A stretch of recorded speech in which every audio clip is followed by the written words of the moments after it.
I just wanna have peace. Pay for the bill, let them take my car, never see the receipt. Good health, we prize, but everybody around prosperity. What's up, guys, and welcome to the LivBtr Podcast. This is your host, Jay Ciano, and this is the show for people trying to optimize every area of their life. Let's go. I just wanna have peace. What is up, everybody, and welcome to another episode of the LivBtr Podcast. Today's guest is Chef James Barry. James was connected to me through his product, Pluck, which contains organ meats and is a very creative way to get these things into your food. James has cooked for many celebrities, been a private chef for Tom Cruise, Marissa Hargitay, George Clooney, the list goes on, and we're going to learn all about his background and how he created Pluck. Welcome to the show, James. James, you have an amazing background. Really excited to hear about it, excited for my community to hear about it and dive into Pluck, which we didn't start discussing yet. But if you can give us a brief background on yourself, welcome to the show. Thank you for having me, Jay. It's truly an honor to be talking with you. A fellow, what do you call yourself, a redhead or a ginger? I call myself, well, it's funny because I'm definitely a redhead. I when I was born, I was bright red. Yeah. And as time went on, like my hair got more brownish, my beard stayed red, and I have my younger son is bright red. Bright red. Yeah, I saw photos of him, and that's how my hair was growing up. So, but I just think it's funny. People call all redheads now gingers. I'm like, what? Where did that name come from? I'm like, I grew up being... that's definitely a newer thing. That was not a thing for me either. I'm like, I was a redhead. I was like, it was brutal, right? Growing up. I mean, redheads, it was like we were different. We were born different, and we were treated differently. And you know, I was compared to Ronald McDonald. I mean, I was made fun of left and right. You know, so I have a very thick skin now. You know what? It's funny because it's not a topic that's often discussed because there's so few of us. So, but when we see other redheads, right, you have this like instant bond. You're part of this tribe essentially. But it's funny that you say that because I have obviously I mentioned a son that's a redhead. And we're different, but I feel like we have some superpowers, you know, and like I've learned a lot more about like redhead DNA. And anytime I meet a lot of people, it's interesting, like that are fascinated with redheads, where like they'll stop me and just want to talk to me because right away they always see the beard and that's like the conversation starter. And anywhere I go with my son, it's like we can't walk 10 feet without somebody commenting. In a positive way, though, it's always like, oh, my God, your hair's so beautiful. And, you know, you're so handsome and all positive things, which wasn't always the case with myself. And I hear what you're saying. Yeah, I'm glad, though, to hear that it's positive for your son, because so it was always positive with adults, always. Yes. Particularly women and old men. They always were like, hey, Red. They just loved that connector. Yep. And but it was kids that were cruel. It was always kids just being different. So that's really promising. Your son's probably fine in school, right? No one even comments on it in school. You know what? Every now and again, you'll hear a comment and he'll get upset about it, but it's very rarely.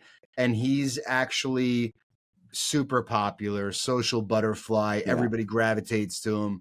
His personality is like a 15 out of 10, you know, so he's it works really, really well for him. It is interesting, though, because it's such a rare topic to get to talk to because there's not a fellow redhead I'm talking to. And so it's interesting because you're forced to be seen, right? Whether you want to be or not. When we were younger, you would go into a room and you were you stood out. Didn't matter whether you wanted to or not. So you were forced to be kind of a focus. Yeah. And then in many ways made fun of a lot of times by kids. So I kind of learned to navigate. I'm curious for you as well, if it helps shape who you are, but I learned to navigate people really well, almost like the way someone like comedians talk about how they learn to use their humor to connect with people. Totally. Like I immediately learned, my personality was shaped in like, okay, how can I take the focus off myself, but also how can I like make sure that I'm not like, I don't know, an asshole, like not made to stand out, you know, or made the butt of someone's joke. Like, how can I kind of neutralize the room? And I tend to do that even to this day. Like I go into a room and I'm just like, very forthright about meeting people and immediately kind of try to humanize the situation so that nothing is taking out of context. Maybe it's funny because I'm like, as you're saying that, I'm reflecting on you know, my childhood and trying to think about how much of that shaped me, because a lot of what you said definitely resonates. But I was a fat kid redhead, which is a whole other level, right? Which, you know what I mean? So like, I don't know if for me it was the fact that I was overweight, or if it was the red hair, or if, you know. So I've always had a very high level of emotional intelligence, and I can connect with any human on the planet pretty quickly. And I think that some of that definitely comes from exactly what you described, where, you know, I was able to always kind of like spin a situation into my favor in some way and use things that I was standing out for to my advantage, as opposed to, you know, not using them as a disability, kind of leveraging that in a very strategic way, which I definitely still do to this day, for sure. Yeah, really fascinating. This is totally a topic I know. I didn't right? expect to get into this conversation, but I love it. I mean, rare that you could actually have this conversation. So I'm glad other people get to hear it. Maybe we'll start a podcast. Right? The Gingers. Yeah, or the fire crotches. That, you know, to be kind of like, you know. Either way, we could, you know, we could choose and only have redheaded guests. Totally. You know, when I first moved to Portland, that was something that they were trying to do in Portland. And this was interesting because I moved to Portland, Oregon from LA, and I did not equate that, the weather in Portland would be conducive towards more redheads. But Portland at the time, the first year I moved in 2015, they were trying to get the world's record of the most redheads all kept in one area. And so they didn't succeed at that year, but I just found it interesting. And when I was living there for 8 years, when you say weather, what do you mean exactly? I think the weather is very Scottish Irish. It's very overcast and, you know, very conducive towards very light skinned people. Got it. Right. You know, where they're not going to get sunburned. It's not like Florida or something where you can't go outside for very long, you know? It's funny because I don't even like think of that. You know, I spend half my life in Florida and I'm outside all day. Really? You don't get sunburn? Nothing? I mean, I lather up, you know. Listen, I went to college at the University of Arizona and never put an ounce of sunscreen on, and was outside, you know, obviously the majority of my life. I'm paying for that now because I'm constantly I have to get a full scan of my body quarterly, and I've had stage 0 melanomas removed, things of that nature. So, but that was like, you know, that was not normal amounts of sun. That was an obnoxious amount of sun with 0 skin protection, which was idiotic, you know, especially with my mom constantly telling me, like, you have to make sure you have sunblock on, you know, all the things that I do for my son now. But it's funny because I never really thought about like the weather being a component. I've only thought about, again, like the superpowers we have where, you know, apparently it takes more anesthesia to put us under. We're way more resilient to many different things, higher pain tolerance, you know, to certain things. I think I'm only paying attention to the things that I'm proud of. Yeah, that's good perspective. Now, have you heard this? Because someone once told me this, and I haven't really looked into it, but that redheads are closer to Neanderthals than non-redheads. Have you heard that? I have not, but you know, I do spend time here and there, like researching, because anytime that I come across somebody who's like super obsessed with the fact that I'm a redhead, or my son, you know, if I'm in a situation, I mean, there are times. I remember recently I was in DC and running to an Acela train, and like the woman at Starbucks just would not let me leave Starbucks because she just wanted to talk. I very rarely meet redheads, and like we're talking and it's like 5:30 a.m. I'm like grabbing coffee, you know, trying not to miss a train. And she's going into all these different statistics with me. And this is somebody that, you know, I would have no idea has any interest in, you know, it wasn't like she was redheaded, you know, so it's fascinating. It's really a fascinating topic that I don't pay enough attention to, and I'm glad that you're bringing it, you know, to my attention more. Who knew, right? That right? would be so here's a question, and you know, and then of course we can get off of it. But have you ever dated a redhead? I have.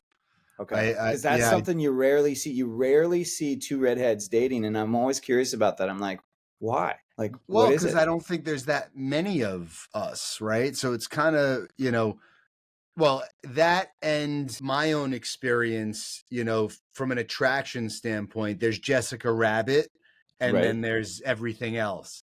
In college, I found a Jessica Rabbit, and we dated for some time, and it was.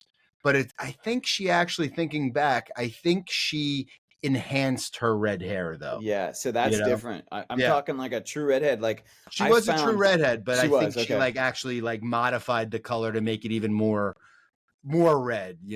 Like less orangey. Like almost more red. I found growing up that I rarely was attracted to redheads. I don't know. As I got older, I was. Did you ever date one? I hooked up with one once when I was older, but we didn't actually date. And I always thought Angie Everhart was Angie Everhart. Is that the redhead? Yeah. She was beautiful. Yeah. Like certain actors, and there's a handful now that they're very attractive. I can recognize it now, but as a kid, it was almost like ew, and I don't know why. That's why I was kind of curious if you experienced that. Think, I'm not a psychologist, but I think that based on your experience of being a redhead, you didn't really want to be one at times, so you didn't want to associate with them if you could pick and choose. No, that's actually probably spot on, because I fought. I remember around that junior high, around the age your son is, right? Like around that 11 to 14, I battled with it. I was really upset about it many times, and I remember some nights crying, just like, why do I have to be this way? And then that passed, and then I embraced it and realized, wow, this is a superpower. I really did come to realize that. Well, do you have blue eyes? I do, yeah. That's the most rare combination. My son and I are both redheads with blue eyes. Okay. Very rare. Most redheads have brown eyes. Oh, okay. I didn't know that. Yeah. See? We're learning. We're learning. All right. So let's dive in. Let's transition into your background, because you have been a private chef for some amazing humans. Yeah. I really, even though you're a redhead, they still they let me into their world. I can't believe it. Yeah. I became a chef kind of late in life. I always loved cooking as a kid.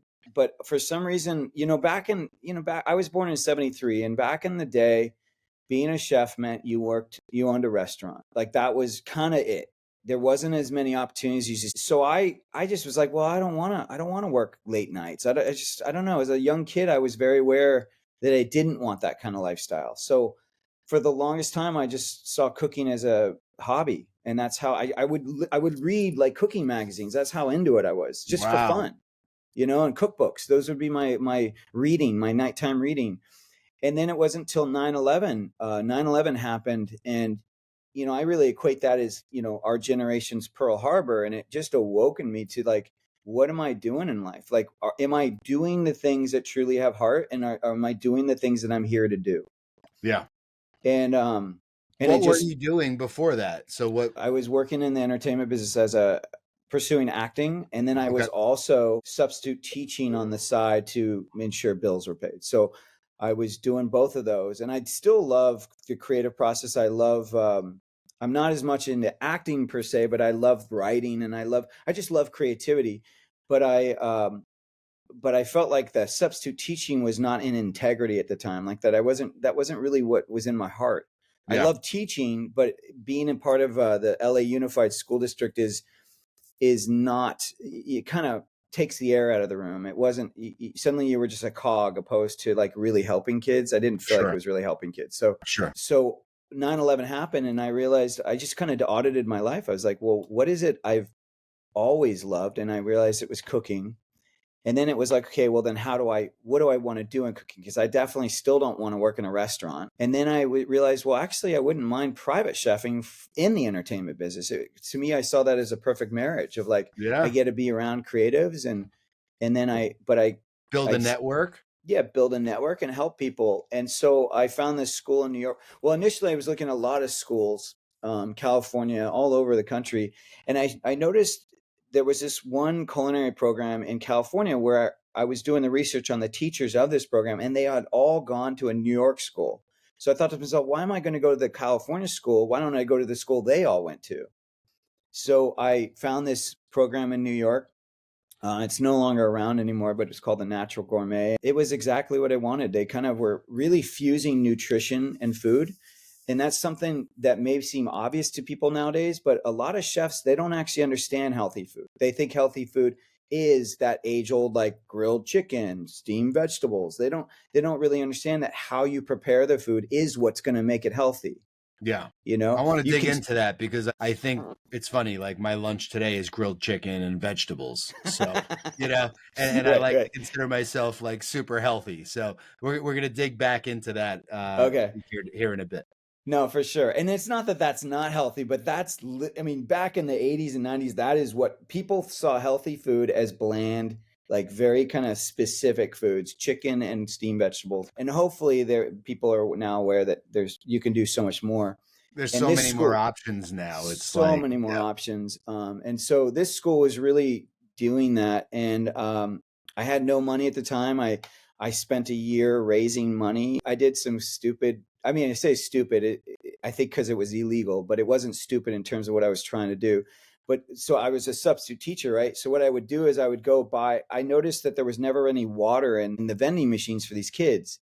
And so I had been there a long time. I got to know the kids and they were always saying like, I want like ice water. And I was like, okay. So I would sell them. I would buy water in bottles and then I would freeze it and then bring it to school and sell it to them for $1. So I literally did it all school year. I did that and I slowly made money for culinary school. That's how I funded. That's amazing. Just giving them what they want. Just giving them water, you know, like, but yeah, it's so funny. And so I went to this culinary school and it ended up being the best thing I ever did because that school was known for creating really great private chefs that could cook healthy food and really cook any diet. So if you were vegan, they would be able to fulfill your needs. If you were just eating healthy omnivore, they could fulfill your needs. And so my first 2 years out of school, maybe even 3 years, every job I got was because someone called that school saying, hey, I'm looking for a private chef in LA. Oh, well, James was a really solid guy. He's very dependable. Because I got perfect attendance. I did everything. Like you can imagine if I was selling water to go to culinary school, like I took it very seriously. Oh, right? Yeah. Like I was dialed in. There were kids that were just out of high school going to culinary school and they would just, you know, F off. They were just like, oh, we're in New York. Let's go party. And I'm like, no, this is my life. Like I am here to learn. And I did everything I could. Like any opportunity that came, I was doing it.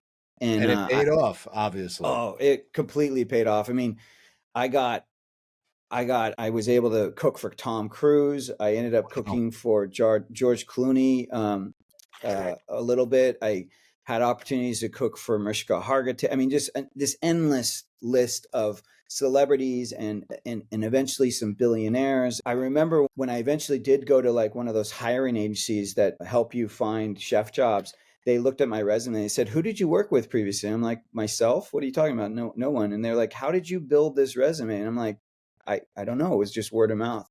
And they were blown away. So did you end up cooking for Tom Cruise and George Clooney through the school? Like somebody reached out on their behalf and for George, it was word of mouth. Because once I was in kind of the Hollywood system, sure, you get to know assistant. It's really the assistants that are bringing in, you know, the different chefs. So for Tom, it was the person who ran his household. They called the school. The school recommended me. Now that story is kind of interesting because Tom Cruise doesn't let you know you're cooking for Tom Cruise because they don't want you doing anything to the food. That you don't know who you're cooking for when you first provide a sample of your style of cooking. And I just remember it was very kind of like weird. Like I got this call and like, hey, can you do this? And I actually initially said no, but then they were like, well, oh no, I'm sorry. At this point I said yes. I'm like, oh yeah, sure. They said, can you just bring a sample of your food? So I'm driving it into Beverly Hills and I get to this house and there's like what looks like almost CIA at like a guard booth. I mean, they're in like black tie suit. I'm like, who is this a politician? I'm like, who is this? And then I dropped off the food, and then I didn't meet anyone. I left, and then I did a little research on the person who called, and I eventually connected it to him. But what's so interesting is when they offered me the job, I actually said no. Really? Yeah, mostly Why? because I was already cooking for a lot of people, and I got the sense that they wanted someone full time. Like they kind of wanted to own whoever was cooking for them so they could be available all the time. And I was already cooking for like 5 other people, and I liked my freedom. I liked being able to, I was cooking out of my location, and then I would deliver the food or they would pick it up. And so, but they loved the food so much. They said, well, what are you, they basically asked the question, well, okay, if you don't want to do that, then what are you willing to do? And I said, well, I said, what else do you need? And they said, well, we need food for luncheons, like for the lunch meetings. I said, great, I'll do that. And then I did that for a month. Never met him at this point. Just was cooking for all his United Artists. This is when he was helping to run United Artists. And I was just cooking for the luncheons.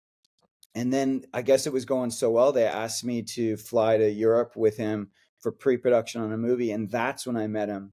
And I met all the other people associated with the movies. And it was a real moment for me, actually, because, as I mentioned, I was pursuing acting. Yeah. So I knew all these different, I knew Tom, everyone knows Tom, but I knew all the directors, I knew the producers, like I knew the names of Hollywood. And so here I entered this room. This is when Tom was shooting Valkyrie. And I entered this room. This is the first time I'm meeting him, but I got to meet Bryan Singer. I got to meet Chris McQuarrie. They did Usual Suspects, which was a big movie back in the day, right? Movie. I mean, that was amazing movie. Sose. Yeah, exactly. I got to meet Tom's partner at the time. I'm forgetting her name right now, but she was also very well known. And what was so amazing is that I walked into this room. Tom brought me into the room just to introduce me to everyone, and they all stood up and clapped for me. So here are all these people that I historically had been researching and was following in their careers. Here I was in a room where they were clapping for me. And it was just a real moment of like, oh, I've arrived. That was the moment where I said, okay, I know what I'm doing. Like I'm a chef and I know how to cook. But before then it was like, like that, whenever you first learn a vocation, you're like, I'm an imposter. I don't really know what I'm doing. But that moment was like, okay, I know what I'm doing. Yeah. You were authenticated and validated in that moment. Yeah. And then from there, I ended up cooking for him for about 2 years. After that job, I went ahead and stayed with them. So they eventually got me as a full-time chef, but I fought it for a little bit, but he was a really good guy. Everyone always asks, but he really was a good guy. And I have to ask, what was his favorite meal? Oh man. Well, he's from the South, right? Okay. So he's originally from the South. So a lot of people don't realize that. And, he likes his comfort foods just like anyone else. He's just incredibly disciplined, right? Yeah. I mean, he's the ultimate actor that took his brand or himself and really made it a brand. Yeah. I think a lot of people, they're actors and they don't take it as seriously, but he's just like, no, my body is my brand. My look is my brand. And so he works his ass off. And I think everyone knows that because he's been around for so long, you can tell. Like he's the quintessential focus. Like he's the focused, clear-headed, this is my business kind of person, and he's very, very well respected for it. Very well respected. And I mean, just the stunts that he does, he has to be in amazing physical condition, to do all these things. I was cooking for him when he did, what was that movie that he did where he was in the fat suit? I remember it, but it was Jack Black was in it, and Robert Downey Jr. and Ben Stiller. Yes. I can't believe I'm forgetting that movie, but wait, what is it called? I'm seeing it. All right. Well, that movie though, when he was filming that, I was cooking for him, and that was wild. Like kind of, I had to make everything so he could drink it because he was so limited in how he couldn't move his mouth very well. So I had to make everything so that he could drink it out of a straw while he was shooting that film. I mean, were you like putting steaks into smoothies, or was I was getting very creative because like that's the thing is like just like anyone, you get sick of it, right? You don't want to have like a strawberry or a chocolate smoothie every freaking meal. You know what I mean? Like, so I was trying to make it really creative where he could feel like he was still getting a variety, and it was challenging. We struggled a little bit. I'm sure. I'm sure. Well, what do you think it was that had them so enamored with your food and, wanting to work with you as much as possible? What do you think it was that you were doing differently that they gravitated towards? Well, I think this was true for all my clients then, because I worked with a lot of families, a lot of women who had been struggling for years to lose their baby weight. Yep. And when I started cooking for them, they finally started losing it. And I really see it. And this is actually a really great question, because it's ultimately the answer is really how I see food. I feel like trends come and go. Yep. I mean, I now been around over 20 years in this business. And when I first came out, the fat flush diet was the big book, and then Atkins was here and there. And then there was skinny bitch. And I mean, you name it, there was just every freaking trend out there. But the one thing that I don't think is a trend is just eating real food. Right. And that's really how I approached it. Everything I did was from scratch. So there were no dressings from the grocery store. There was no sauces that were in a jar. Like, I made everything with real food, even to the point where, like, if I sweetened something, I used a date. You know what I mean? Like, I didn't use sugar, things like that. No stevia, no. Stevia was not a thing then. Yeah, obviously. Yeah. It was Sweet and Low. Yeah, and I wouldn't have even touched it. You know what I mean? Right. Yeah. So it's interesting. Yeah, I mean, because I'm very healthy. My wife's a dietitian, nutritionist, got her master's at NYU. And nice. I'm fortunate to have that at home cooking for me every meal. But it's back to my point earlier, I'm still grilled chicken, mixed vegetables. I'm not hyper focused on, are the restaurants I'm going to using seed oils? Like, I have to do it in a way that I could still also operate and function, in a relatively convenient way while eating healthy and, whole foods and things of that nature. I restrict my eating window as well. But talk a little bit more about, how people can actually embrace what you do and do it themselves. Yeah, I think that's really important. What you just said is that you got to make it work for you. We can't live in this ideal state of what we think life is like. We have to live in this world.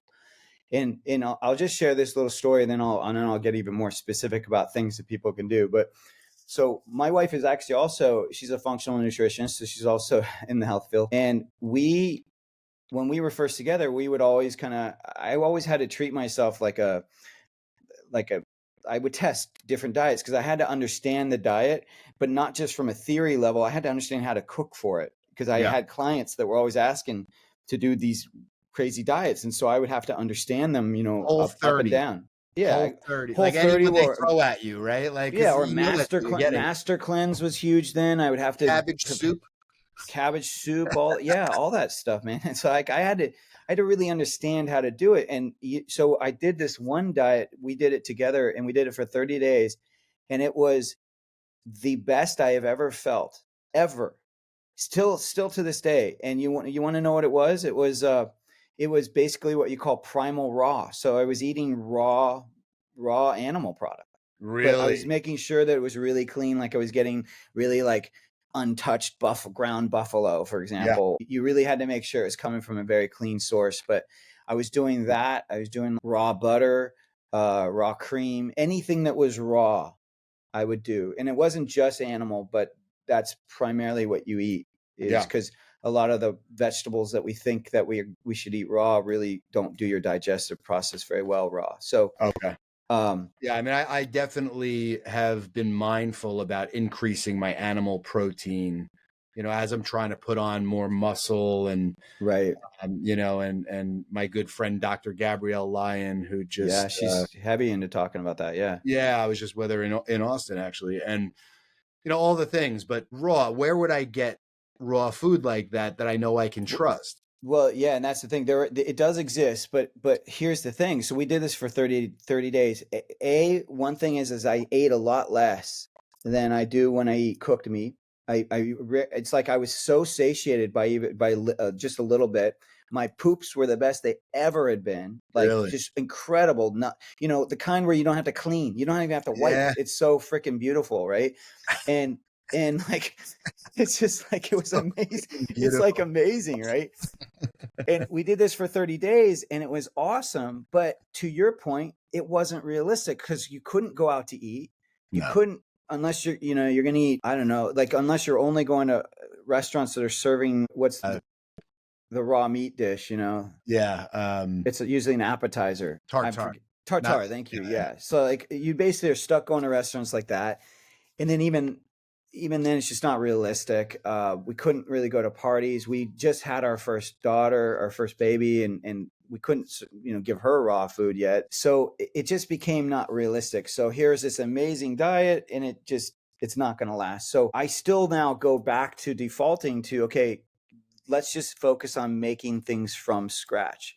So one thing that I immediately recommend everyone does, if you're going to take one step, is just start making your own dressings, because that's one of the hidden places where you just get a lot of crap, like a lot of things that are just, we have to remember when we're buying in the grocery store, there's a couple of really important points to remember. One is that the cheapest ingredients are salt and sugar. So you're going to find it in everything, right? Because all the businesses that are selling food want to maintain, they want to make a profit, right? So you have to use cheap ingredients to make a profit. So salt and sugar is going to be in everything.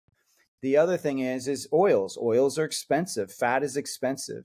So they're going to use cheap oils when they can. And so you're going to, even if it says on the package, oh, it uses olive oil, I guarantee it's not extra virgin, unless they say extra virgin. It's what it is it's probably like a mix. It's probably like a little bit of olive oil with some soy oil or some canola oil or something. It's going to be some kind of mix to cheapen the cost of making the product. Yep. So that's one thing that's really important. The other thing is when you make a food product, you are making it so that it can last on the shelf as long as possible. Because if your food doesn't sell immediately, you don't want it to get pulled from the shelf and then returned to you, because you pay for that. Like, for sure, a lot of people don't realize like that grocery stores screw the manufacturer. Like, the shelf life is everything, right? It's like everything. So you need to have a good shelf life. And to do that, you have to use these ingredients that are preservatives, these things that are going to make it last on the shelf. And so a mix of those cheap ingredients, the preservatives, those are the things that are causing issues in our body. To the point where I'm sure you grew up learning this too. Like there was that urban myth, which I don't think is a myth, I think is true, is that human bodies are decomposing slower than they used to because we're so filled with preservatives. Oh, yeah, for sure. Right? For sure. So that's really right away. One thing you could do is just start making your own dressings. And one like quick tip to do it is you just do a ratio. So in the US, it's typical to do about a 3-to-1. So you do 3 parts oil or fat, whatever you're using, to 1 part vinegar.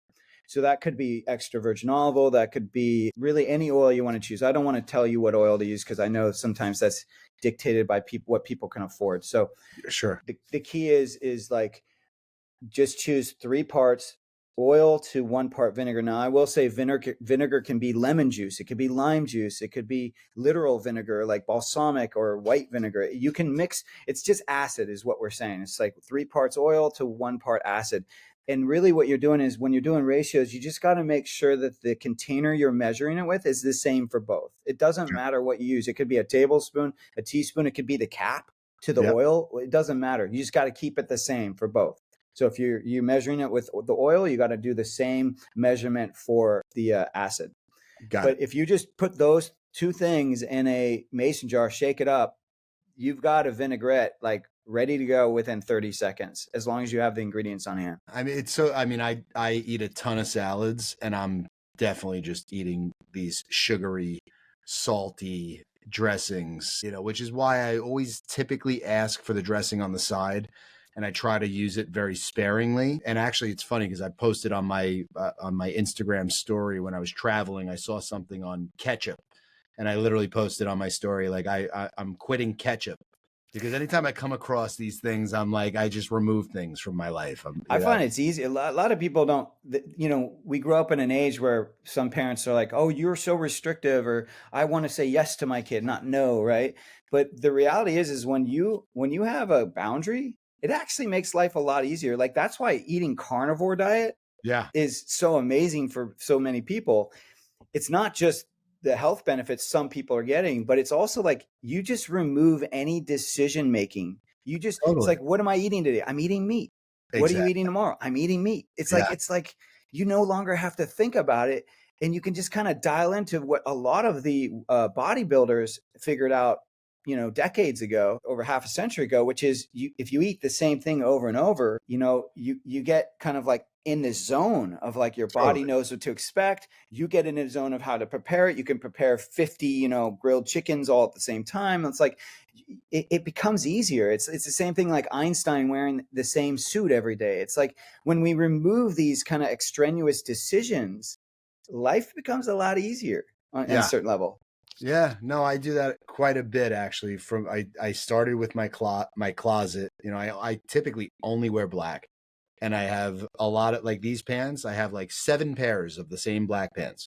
It's just, it's smart. How many decisions do you need to make in a day, right? When I have to wake up and take an ice bath first thing, then I have to do my workout, then I have, I'm also super disciplined, and my days are like on repeat.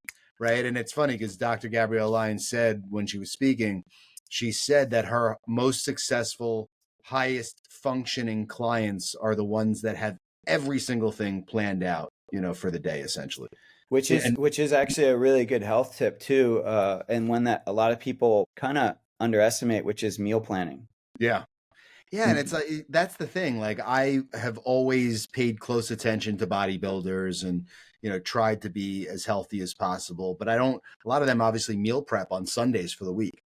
The whole week. Yeah. They do they do everything they're going to eat, and they just eat the same thing over and over. Yeah. There's a lot of power in that. It's like when you meal plan, you remove that. Like, that's what I'm talking about, even with making your own salad dressing, right? Just remove the thing that's kind of the lowest hanging fruit, the thing that can be easy, and doing it in a ratio is very easy. Doing it in a mason jar, you shake it up, you're done.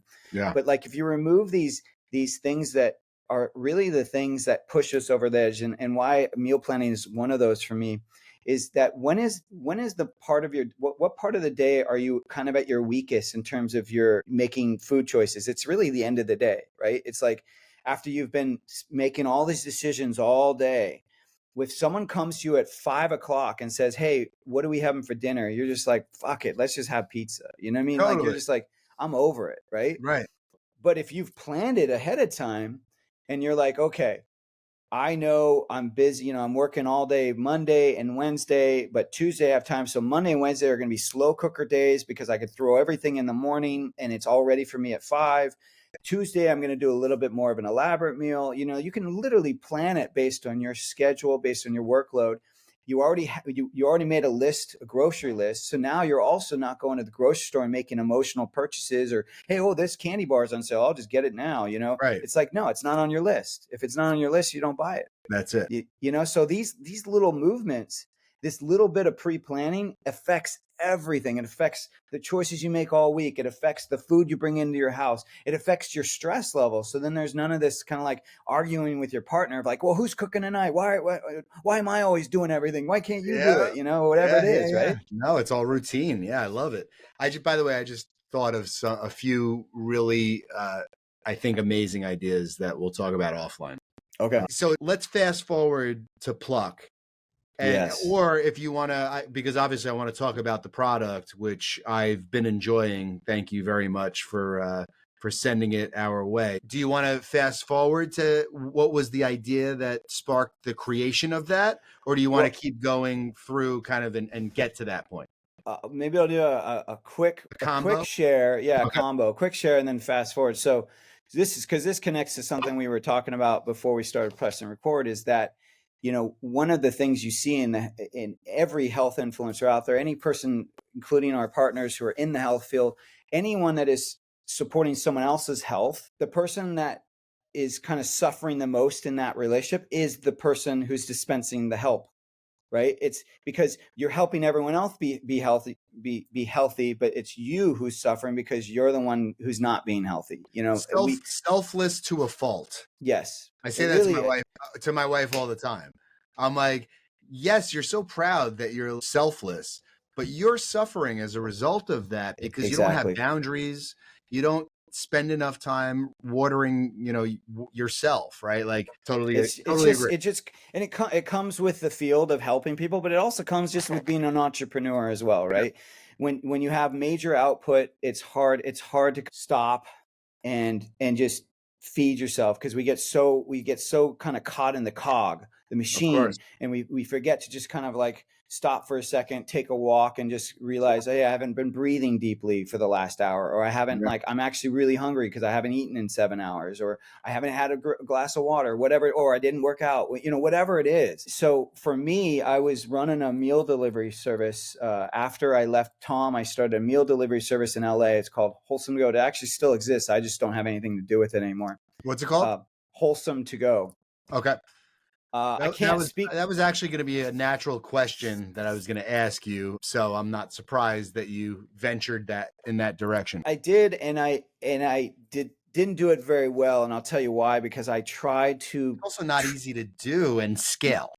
Exactly, and what I did wrong was that I tried to take the personal chef experience and apply it to the entire business. Like, so we were trying to personalize everyone's meal. Well, that works when you have 20 clients, but when you have 80 to or more, it's impossible, because suddenly you're cooking like a deconstructed chili, for example, because this person doesn't like chilies, this person doesn't like peppers, this person wants ground turkey, this person wants beef. Thank you. It sounds like a logistical nightmare. It seriously was. And yeah, so I learned my lesson there, but I ran it for 8 years. Feel like I helped a lot of people, kind of supported them with their health. It has to be more of a mission-driven thing. Yeah, absolutely. Where that's exactly what it is. And I have friends that are in that business, and I've helped try to solve for their scaling issues, because that's really my superpower, is helping businesses scale. Yeah, that's what I read about that.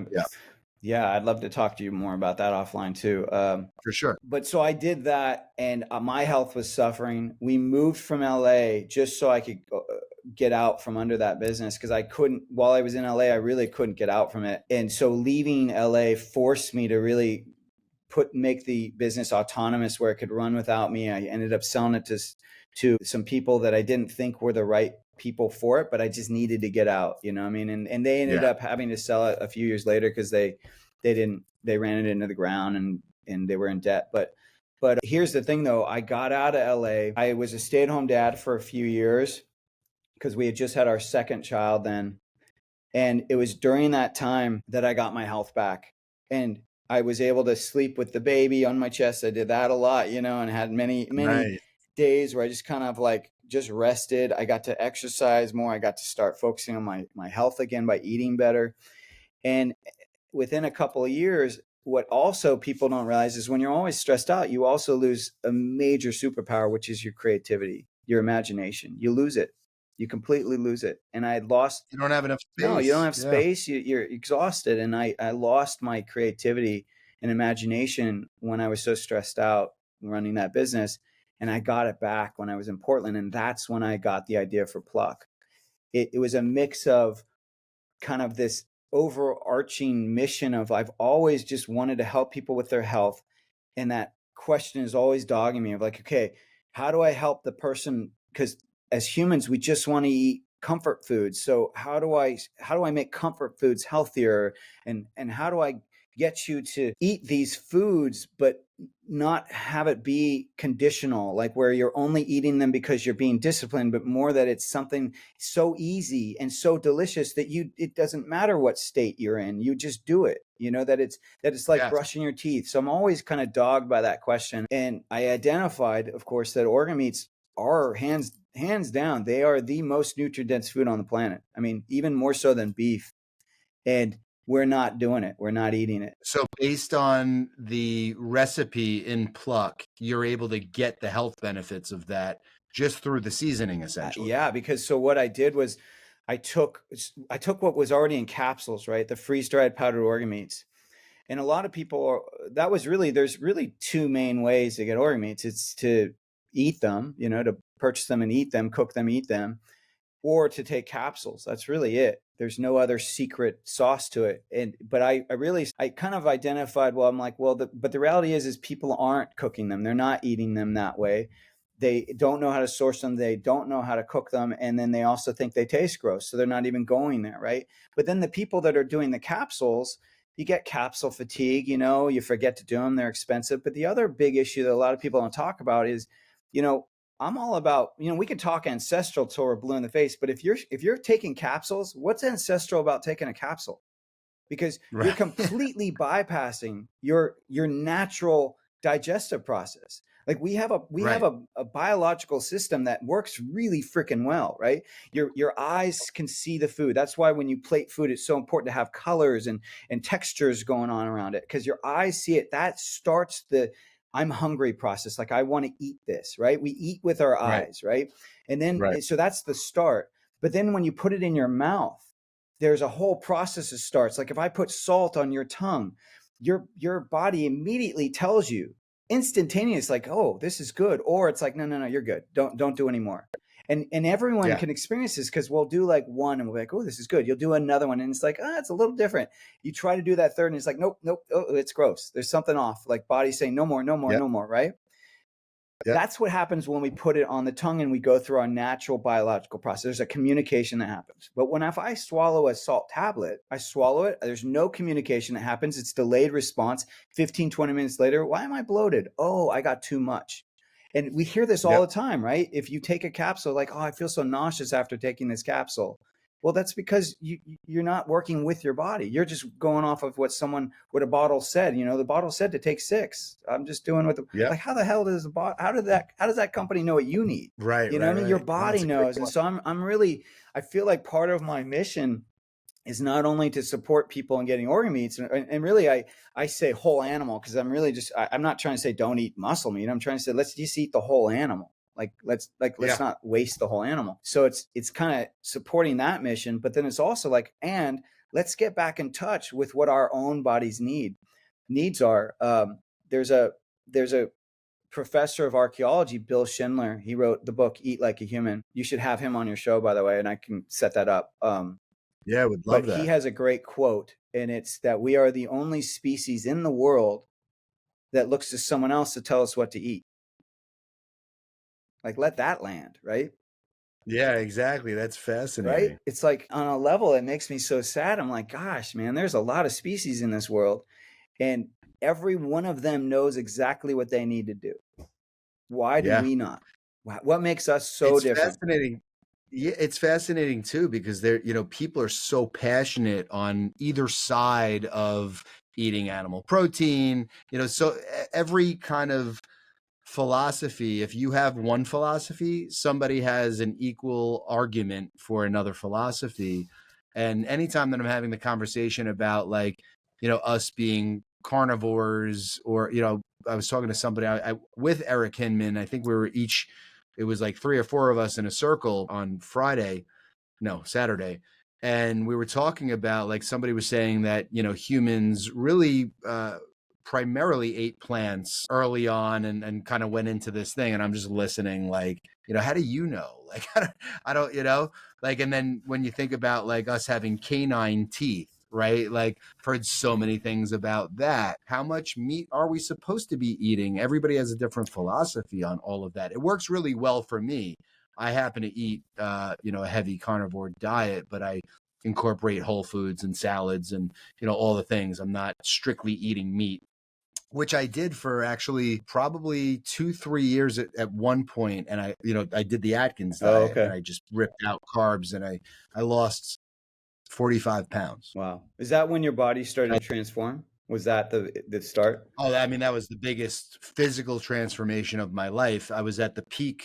I was at just shy of, I was like 240 pounds. Well, that's pretty big. And especially at my height, I'm not quite 5'10". Oh, okay. That is big. And and I, today I weigh in at probably just right around 170. Yeah, that's a sweet spot. That's a good one.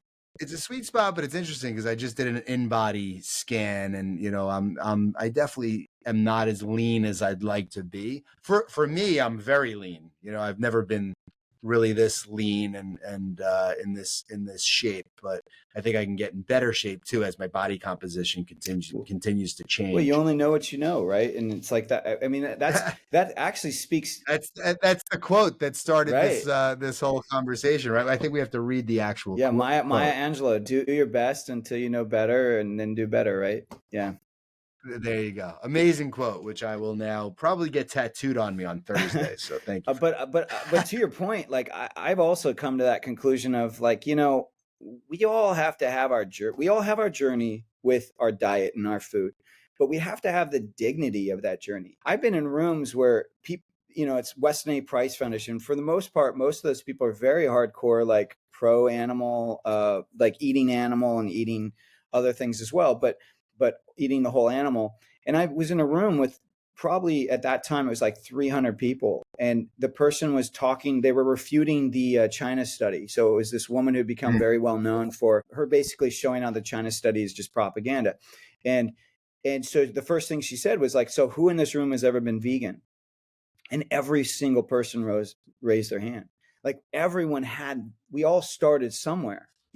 Most people that are in the health field, they're there because they either got sick or they know someone they loved got sick, right? You don't go down a certain path just randomly, right? So it's like, we're all here for a reason. Like you said, you grew up feeling fat, right? So it's like that probably supported you on this journey of like, hey, I want to feel better in my body, right? We need the dignity of that process. So if that means you're vegan, vegetarian, pescivore, whatever, pescatarian, whatever it is, kudos to you. The thing that I just ask people, and this kind of goes back to that intuitive eating, which is I just say, look, whatever diet you follow, that's your head making a decision, right? But when you go to listen to whether that diet is right, let your body dictate the answer.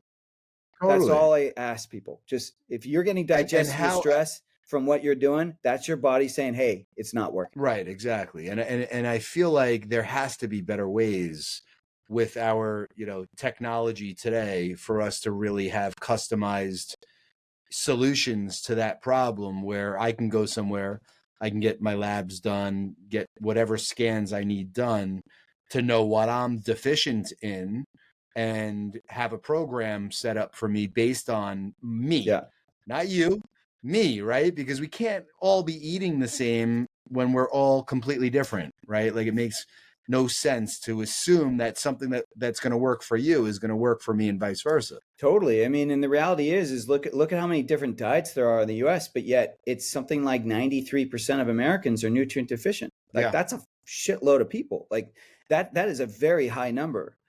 And so that tells you that it almost doesn't matter what diet you're on. Like you're still going to have to figure out some kind of supplemental thing, because food is just not what it used to be. They've been tracking produce since the late 50s, and every decade it's degrading, every single decade. Sure. So it doesn't, like the tomato of today is not the tomato of yesterday. And even if it's heirloom, you just don't know. You don't know what you're getting. I just learned this summer. I was driving. I mentioned to you earlier that I moved from the West Coast to the East Coast, and I was driving across the country this summer. And I learned that even if produce is organic, doesn't matter whether it's organic or not, a lot of times, and this is with grains, legumes, and beans and legumes, grains, I'm trying to think what else, but it's those kind of crops. They will dry that crop with glyphosate. So it doesn't matter if it's organic, because normally we're choosing organic because we're under the suspicion or expectation that it's going to be glyphosate free. But that's still not the case. They dry the crop with glyphosate, but they don't have to. It's still organic because it was grown organically.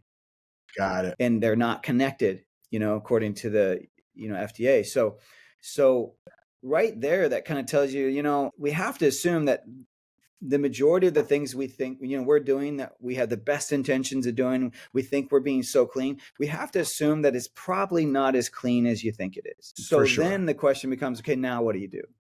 Like, do you keep getting stressed? More and more stressed about, micromanaging every label of food you eat? Or do you at one point just say, you know what, I'm going to throw that out the window, and I'm just going to listen to my body as I eat things, and I'm just going to follow that with the intelligence, the kind of common sense that sometimes I might crave ice cream, and it's not about the ice cream, right?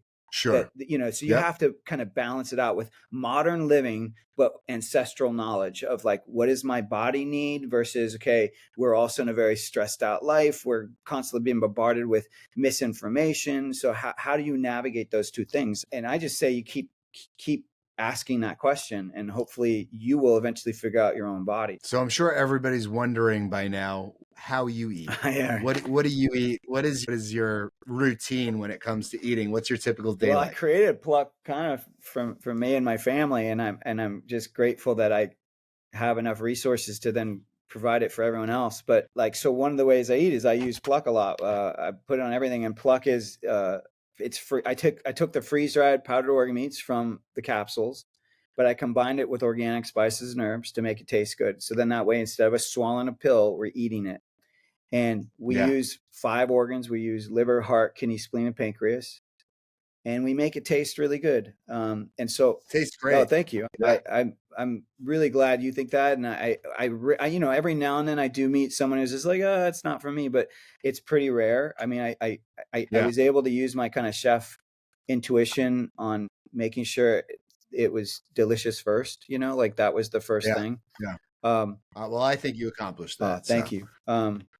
But I put that on everything, and for the most part, I'm right now I'm really kind of counting my macros because I'm also trying to kind of fine tune my body. I've been I have this idea, this goal of what I want it to be, and I'm turning 50 this year, and I'm just not going to let up till I reach that goal. Like I'm right behind you. Nice. My birthday's in a couple of weeks, and I'm trying to do the same. Yeah, it's like you want every year you gain, you want to feel better than the previous year. That's my goal. So whatever it takes to keep aging gracefully and feeling younger or better than I did the previous year, that's what I'm going to keep doing. And so it's funny because my earlier years were so terrible for so many reasons, and alcohol, and I was a DJ and in nightclubs all the time and all that stuff. So now it's like easy for me. Like every year, I get so much healthier and feel so much better. I feel like in some ways I'm aging backwards because I lived in this like fog of hangovers essentially for so many years. So now it's easy. That's amazing. I mean, how many people get to say that? Because when I was driving across the U.S., it's clear we have issues here in the U.S. Like it's crystal clear. We're very privileged on the coast. We have a different. It's almost like we're in a different time period. But as you go into the U.S. inward, it's almost like going back in time, and you just see people eating these things that you're just like, man, I learned 5 years ago not to eat that, and you just see the health issues and how many people are not feeling good in their body. You can see it on their face. You can just see it. But the biggest issue is that people don't realize, and it took me a long time to realize this. It took me till I was in my 20s, but a lot of people don't realize that the food they eat affects their health. Like, I know that seems very rudimentary to a lot of us, but it's not true. Like, a lot of people still do not realize that if I eat this food, it's going to result in this, my body feeling or whatever issue that's going on. That there's a lot we can do with our health just by changing what we eat. I wish I could support people in really seeing that even more. The problem is once again, people don't really make changes. We're such interesting creatures, us humans, is that we won't make a change unless we get sick or someone close to us gets sick. It's just like, it's like, for sure. And dietary change is one of the hardest ones for people to do, What do you do? What's your fitness routine like? Well, so I'm eating fairly carnivore.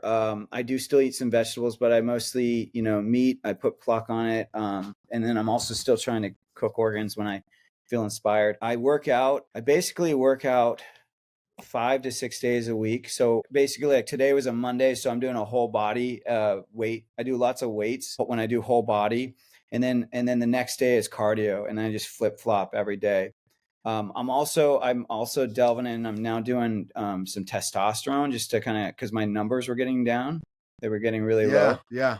I'm very intrigued by that. I've been learning as much as possible. Yeah. I'm not going to scream from the rooftop like some people do and be like, oh, this is amazing. Because I'm still new at it, but I'm trying it because I definitely was recognizing that as I've gotten older, that my body is changing and that it's getting harder to, make adjustments, Sure. And so which is normal. which is totally normal. If your levels are lower. Yeah, exactly. And then once I got measured and I saw, oh, hey, this is also equated to, there's so many chronic health things that are equated to hormones. I think the fact that we have the medicine is now measuring these things and seems pretty accurately measuring them. I think it's worth to listen, because it's like, I know a lot of people that are reversing some chronic illness with it, chronic depression, things like that. It's like, you'd be surprised how much that kind of stuff affects your everyday. Yeah. And I feel good. My sleep definitely increased. My sleep really helped. Do you monitor any of do you wear a Whoop or an Oura ring or anything? I was, and then when I moved, I kind of put it in some box and I don't know where it is. Probably, it's funny because it's like one of those things where I'm so attached to my Whoop data now that it's like almost too much, where like I'll wake up and I'll track my sleep and I'm like, oh man, like I slept really light last night. Today's going to be I'm not going to operate at a higher level today. And you kind of like think that into existence a little. I think I think that's so insightful. I think you're right on. Like it's kind of like, a glucose monitor, right? Like a CGM, right? Like you're not necessarily, unless you're a diabetic, you're not necessarily supposed to be wearing that all the time, right? You wear it for a couple months to see, okay, when I'm eating this food, this is what it's doing in my body, so that you can kind of get better at your eating, so you're not spiking your levels, right? I kind of see it the same way with all these measurements. Is I'm very pro. I think it's really important to have a baseline to know when I'm feeling like crap. Oh, this is why, or I slept this way and this equated how I feel, whatever it is, whichever direction. Totally. But I do think at one point I don't know. I'm always trying to I feel like, those little pendulum balls, and they're constantly going like that. Right. I feel like I'm always striving to kind of find that balance in the middle. And if I stay too far to the left of like measuring everything, then I'm missing out on, well, what are my instincts? You know what I mean? But totally. They both serve each other. Like it helps you need to know some measurements to know what's going on. Yeah, but to your point, you could just kind of learn the measurements, right? And then you could take periods of time that you're going to track it and then get rid of it and follow your intuition with the understanding and knowledge that you obtain. Yeah, and then come back to it as you need. That's kind of my philosophy with a lot of things, that.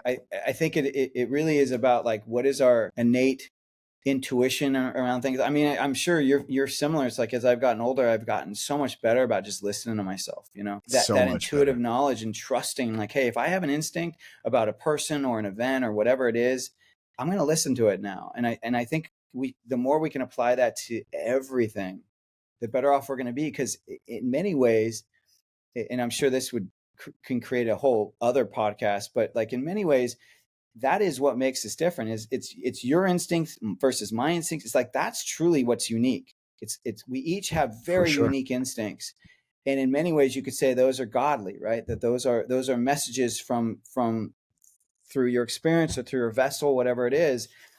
And they're unique to you. And so if you're not listening to those, then, are you really here? Are you really being your unique, beautiful self? Totally agree. We could talk for another week straight, I think. And I would love to do that. Where can everybody find Pluck? So you can find us on our website at eatpluck.com. You can find us on Amazon, and then you can find us on socials. Pretty much all the socials, we're at eatpluck, except for Twitter or whatever is now called X. It's eat_pluck, but otherwise you'll find us at eatpluck. And then I'm at Chef James Berry, and check it out, everyone. It's truly the gateway to getting organ meats. It's the easiest and what I think most delicious way to get organ meats in your diet. Well, I'm in, man. So now that I've tried the product, I've used it several times and I'm enjoying it, I'm definitely going to incorporate it into all my foods. And I really appreciate you spending the time and educating us, and loved our conversation. Yeah, ditto. I look forward to getting to meet in person. I love meeting people. I just feel like, immediate connection, so thank you. 100%. Thank you for having me. And we're even more connected, we got that whole redhead. Yeah, the redhead. We'll keep exploring. Seriously. Yeah, thank you again. Thank you so much.